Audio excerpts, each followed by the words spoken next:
Hello, everybody. Thank you for watching. This is going to be a real brief live.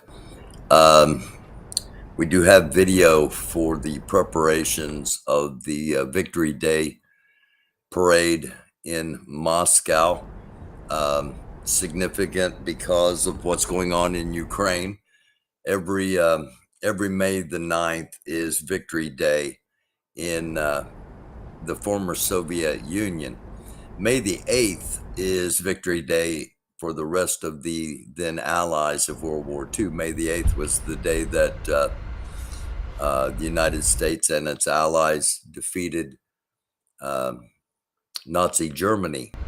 And the Soviet Union felt that they didn't get enough recognition for that, so they held their own celebration a day later, May the 9th. And that's why May the 9th they celebrate, when the rest of those involved in defeating Nazi Germany celebrate on May the 8th.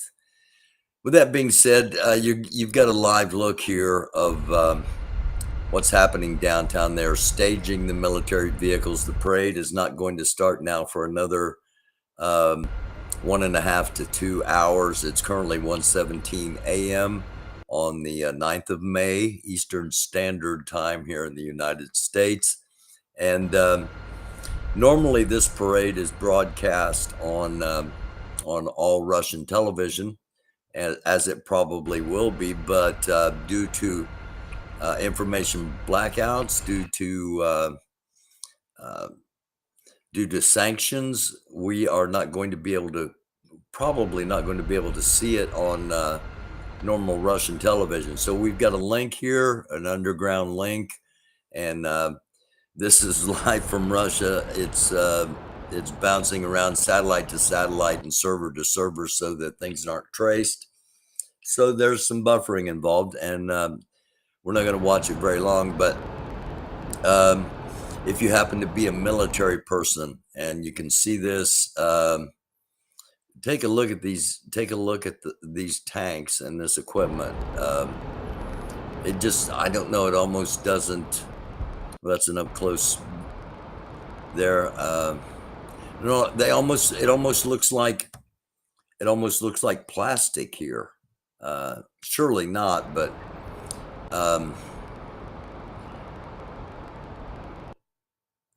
it just I don't know. Not matching what my expectation was, and from what I've seen with battle footage from Ukraine. Again, buffering like crazy, and I apologize for that, but this is kind of an underground stream that is coming from, it's live in Russia right at the moment. So we're getting a look kind of behind enemy lines, if you will. And I'm going to be on here monitoring because there could be a couple of disruptions. There are some planned anyway. We'll see if they go off or not. And that's about all I'm going to say on that. And then Putin, of course, is going to give a speech. And once that's translated, sometime later on today, probably mid-afternoon, it depends on how everything else goes. It may be, maybe early evening. It may not be until tomorrow night. But we will be back on and telling you what exactly Putin said. What we're anticipating is that it's kind of leaked out that the paperwork went out early. They are going to have a full mobilization.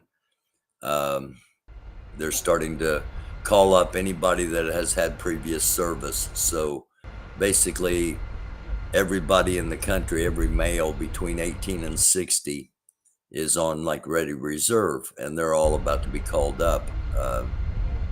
We showed that in the last episode, the paperwork. And again, this is just the staging.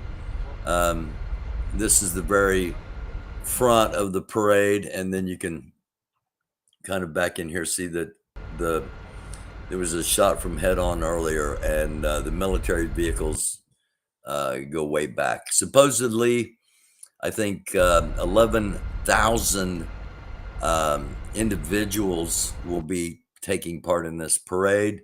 Somewhere around 300 pieces of heavy artillery, and I think it was 171 planes. So there will be flyovers, etc.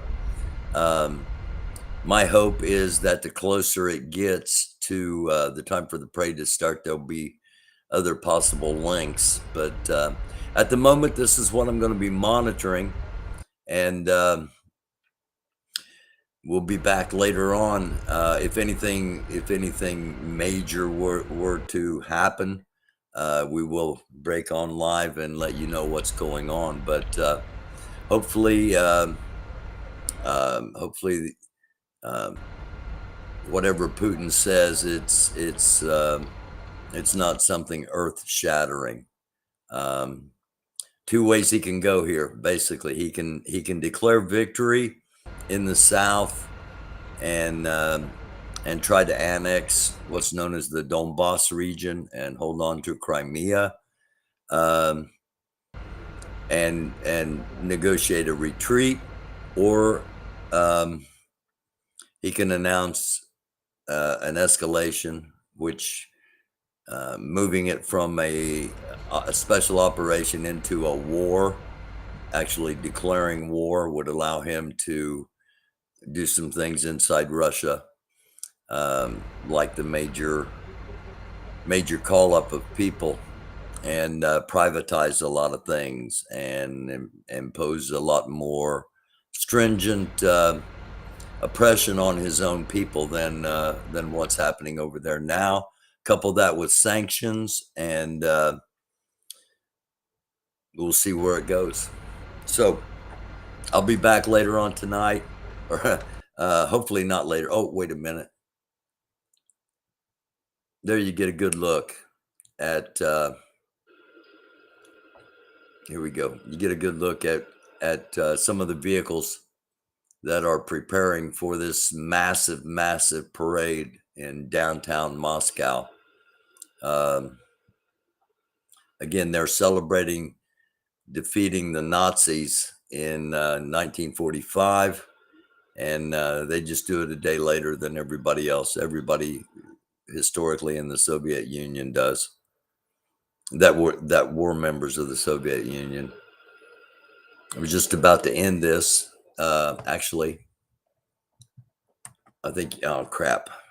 Let me get back to that real quick. I clicked it off. Get a good look at one of their tanks here.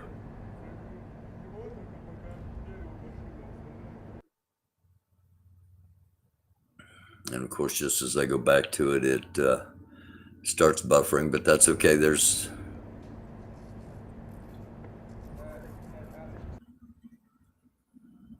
And again, if you're just joining us, this is just a real brief live. They're in preparation in downtown Moscow for what they call their victory parade. Do it every May 9th. Putin is going to be speaking, and we're monitoring that. And I just wanted to give everybody a look at kind of what is going on here in the setup. So again, thank you all for watching, and hit the subscribe, hit the like, hit the share, all that stuff. Posing for selfies in front of tanks. There you go.